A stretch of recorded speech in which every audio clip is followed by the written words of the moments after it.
kind of guiding approach that we've taken is an influencer is an influencer, and we don't really define them as online influencers or offline influencers. It's a matter of understanding that they're influential over their followers or over a community of people, and then we've got to go out and try to reach them to the best of our ability. What we set out at the beginning of the year to do was find the people that were most influential in some of our major corporate social responsibility pillars. So at the beginning of this year, we looked at women's empowerment, we looked at healthy foods, we looked at veterans, we looked at sustainability, and through a number of different tools and analyses, kind of derived a list in each one of those pillars of people that we thought were influential, that had sway over some group of followers, and in some cases their following was entirely digital, and the influence that they had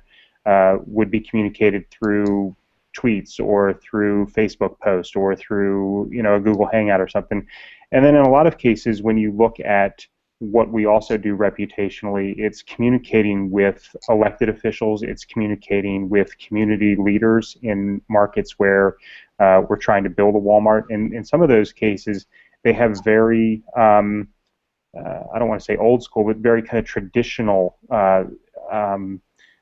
constituencies. And as I think about Washington, D.C., and I think about Chicago, where we tried to build Walmarts and were successful in both places, you're talking about like African American churches and talking to ministers, and they're going to communicate from the pulpit and through a handout newsletter. And so working with the different influencers, at the end of the day, what I think they all have in common is that the relationship gets built through high-touch communication, one-on-one. And I think that was a learning that we had to bring to the team, is that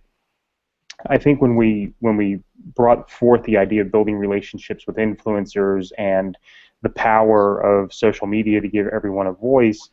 for a while there was a thought there that you could simply identify who the most influential people were, whatever your criteria may be. And each organization is different, so some might look at cloud scores, other might look at just the size of their following, and everybody's got to make their own decision as to who the most influential people are for their brand. There was this thought that all you had to do was tweet them or hit them with a Facebook post, and they would suddenly be beholden to your request to influence their people. And what we tried to explain to people is this is no different from your normal job of building relationships with traditional media. You got to pick up the phone, you got to go out to have a meal, you have to sit down and explain what it is we do here at Walmart and why they should care and why they should want to pass that information on to their community. So once we got everybody on board with that, it was just a simple matter of saying, okay, well then what matters to us? How are we going to define an influencer? And then what are the steps that we're going to take to see if they'd be willing to work with us and at least hear our point of view, and then leave it up to them as to whether or not they wanted to help push it out to their followings.